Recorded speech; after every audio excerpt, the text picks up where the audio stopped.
I feel, and you can correct me if I'm wrong, that a lot of students are not able to connect the material that they're getting, the curriculum, and connect it with, how to make a living per se, or connect it with real life experience, Dr. Hewitt. So please, can you give us, your take? And if guys out there, ladies and gentlemen, want to comment, parents, teachers, please, tap in. Dr. Hewitt, please go ahead and.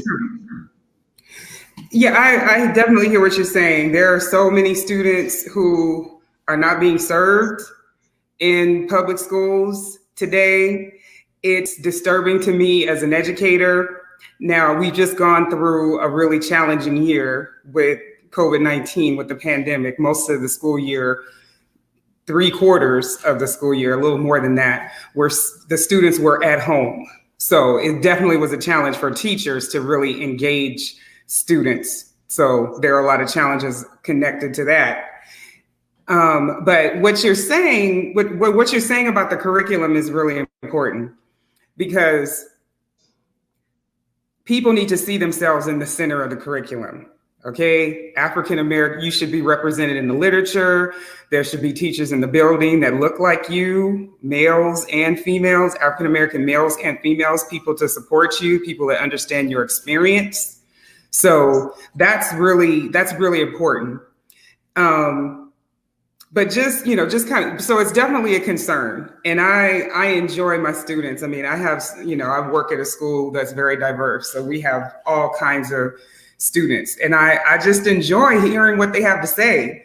I had a student who was, it's a young African-American male. He was hipping me to a song, by Lil Baby. I can't think of the name of it, but it was performed on the Grammys as well. But it was just talking about police brutality. And he said, "Oh, Dr. Hewitt, you have to watch this video and listen to it." And I didn't do it in time. And he said, "You got to watch it." So we sat there, we watched it together. And I was just so grateful, because as an educator, I learned from all my students. But students need to see themselves at the center of the curriculum. They need to know that their voice is important, what their experiences.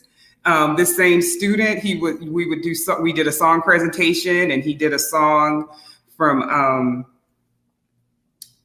the young man that passed away. I'm blanking on his name. Von, is it King Von, or is it Pop Smoke? Nipsey Hussle. Oh, Nipsey Hussle. Okay. Nipsey Hussle Shout out too. to the West Coast, Nipsey Hussle. Yes. But I'm sorry, I blanked for a second. But the same student, I mean, he was just so connected to what young men were saying about their experience, because he understood it, because it's similar to his experience, even though he doesn't live in Southern California. So, I mean, that's the one thing. Students, they need to see themselves reflected in the curriculum. Can I ask you a question, Dr. Hewitt? What are, for the parents out there, what are some common misconceptions about education? I hear a lot of parents, hey, they're not doing nothing down there at that school. Like, I feel that parents have the impression that they just send the kids to school and they come out as geniuses. Is that how education works? It is not. For one, I mean, I just find it interesting that, we're going through, as your co-host was saying, a reckoning right now, because a lot of things have always happened, but since it's really been publicized, sometimes it's hard for me. Sometimes I'm with my students and, I'm about to cry, because you have to teach them the truth.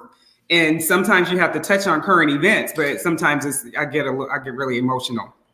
But overall, we're at a point where we are very distrustful of the criminal justice system. We have issues with some police officers, obviously, because we keep having these videos come out on a regular basis to traumatize all of us.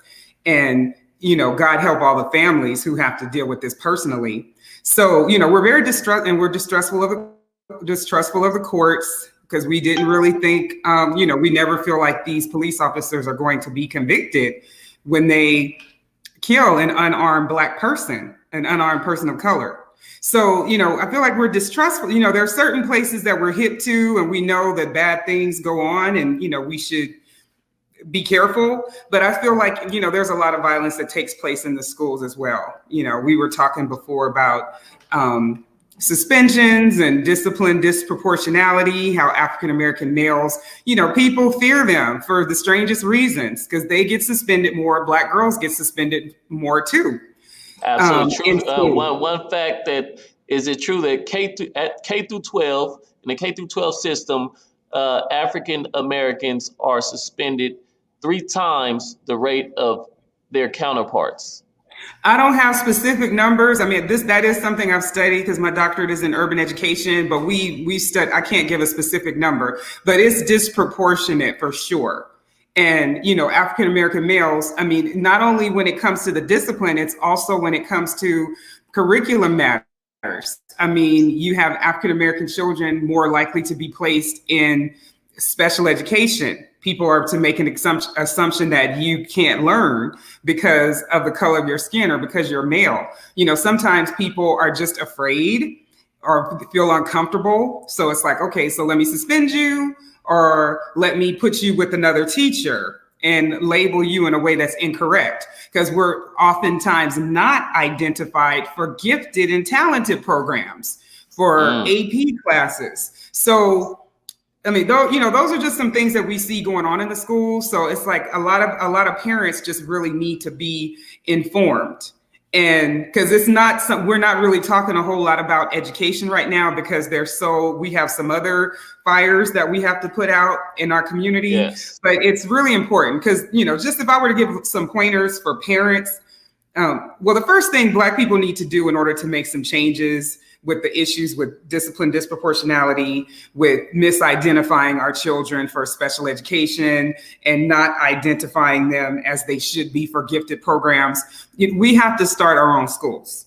Okay, so that's one. We have to start our own schools. There are a number of them that exist. Yes. Capital Prep in Connecticut is one. They have them all over the country, different places that have had success working with African American children. So we have to start our own schools because they can grow and people can support them and put their money behind them to help our children.